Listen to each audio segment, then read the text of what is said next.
Bienvenidos al resumen de persecución de la agencia NUN. Mi nombre es Marcos y les traigo las principales noticias de persecución de estos últimos días. Las primeras dos noticias del día de hoy ocurrieron en Medio Oriente. En Egipto, dos niños coptos de una parroquia en la ciudad de Asyut, llamados Shadi Ashraf Makram Lundi, de 16 años, y Fares Hani Makram Lundi, de 12 años, fueron víctimas de un brutal ataque mientras trabajaban vendiendo garrafas de gas. Ellos habían recibido un pedido de 20 garrafas para un grupo de musulmanes y al acudir al lugar acordado para la entrega, estos los atacaron y los degollaron. Fares, el niño de 12 años, murió en el acto debido a la gravedad de sus heridas, mientras que Shadi sobrevivió y fue trasladado de urgencia a una clínica donde permanece en cuidados intensivos en estado crítico. El hecho ocurrió el primer día del mes de Ramadán, lo que ha aumentado la conmoción y el dolor en la comunidad local. Y además esta semana el cardenal Mario Zenari, quien fue durante 17 años nuncio apostólico en Damasco, en Siria, ha advertido en una entrevista que la continua migración de cristianos constituye una herida grave para la sociedad siria, señalando que el 80% de los 1.5 millones de cristianos que vivían en el país antes de la guerra civil han abandonado Siria en la última década y media. En esta entrevista, el cardenal explicó que, lamentablemente, otros se están preparando para marcharse. Y a su juicio, esta salida masiva resulta especialmente dolorosa porque los cristianos han desempeñado históricamente un papel de puente entre las distintas comunidades del país. El cardenal dice: Siria necesita urgentemente electricidad, hospitales, escuelas y fábricas. El desarrollo sigue siendo el camino más seguro hacia la paz. La advertencia del purpurado italiano pone de relieve la realidad silenciosa pero decisiva que está ocurriendo en el país, la progresiva desaparición de la presencia cristiana en Oriente Próximo, con consecuencias que trascienden lo religioso y afectan al equilibrio social y cultural de la región.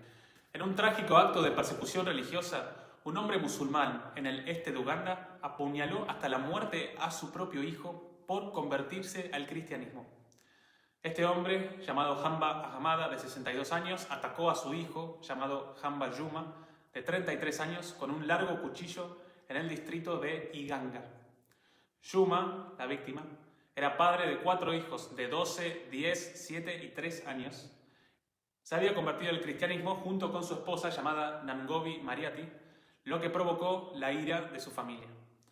Y tras plantar arroz en un pantano, la pareja regresó a su casa y encontró a Ahmada, al padre de Juma, esperándolos. Compartieron el almuerzo y la cena, pero después de cenar, Ahmada le pidió el cuchillo al hijo de 12 años de Juma, y luego llamó a Juma afuera y lo agredió y huyó del lugar. Juma gritó pidiendo ayuda, pero fue declarado muerto antes de llegar al hospital.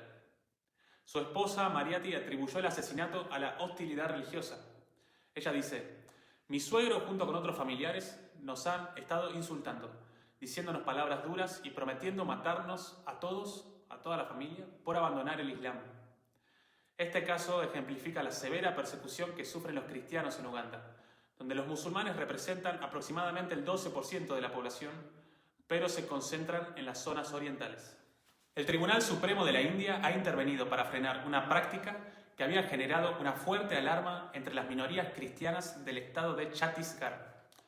La Corte ordenó que cesen de inmediato las exhumaciones forzadas de cristianos cuyos cuerpos habían sido desenterrados y trasladados lejos de sus aldeas sin el consentimiento de sus familias.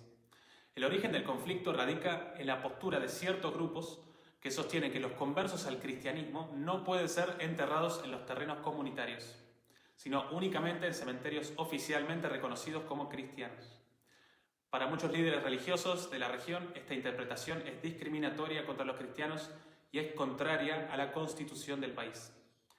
También en India, en el estado de Orissa, una familia cristiana fue impedida de enterrar a su hijo de 13 años en el cementerio local y solo pudo hacerlo tras casi 20 horas de espera y la intervención de autoridades en un terreno privado.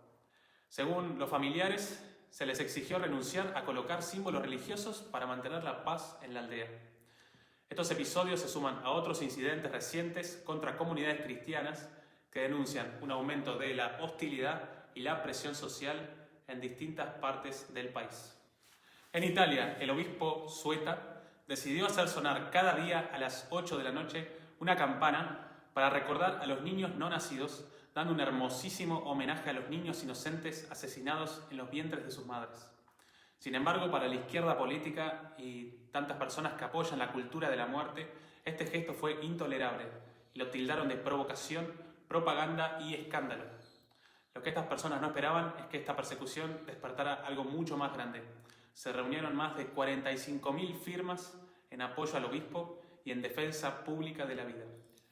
Y en la última noticia de hoy, ocurrió hace un rato nada más, que es que Israel y Estados Unidos bombardearon algunos sitios de Teherán, que es la capital de Irán, en un ataque que ya estaba planificado hace mucho tiempo, incluso hace años, y que ya discursivamente los dos gobiernos de estos países venían promocionando en las últimas semanas. Incluso Trump habló sobre este tema frente a todo el Congreso de los Estados Unidos, diciendo prácticamente que lo iba a hacer. Así que, bueno, hay que rezar por la paz, para que esta guerra no sea algo que escale a mayores.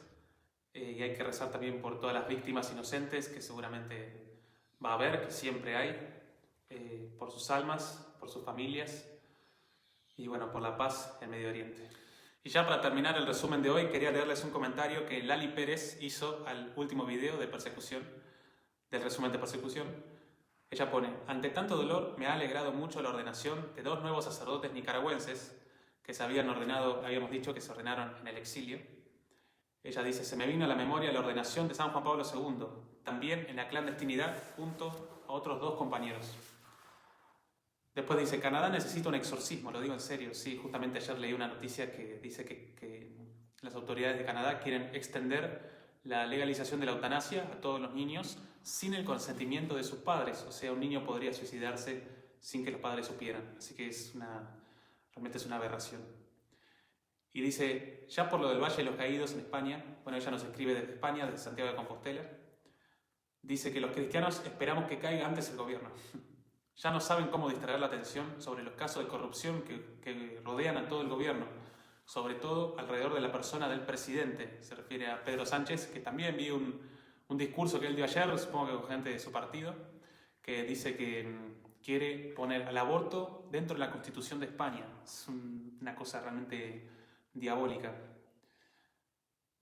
Dice: si algo hacen en el Valle de los Caídos, siempre habrá una solución: tirarlo abajo. Ellos pasarán, pero el Valle de los Caídos seguirá ahí. Jamás podrán borrarlo del mapa. Lo que destruyan, lo levantaremos. Que lo que sea blasfemia, lo destruiremos.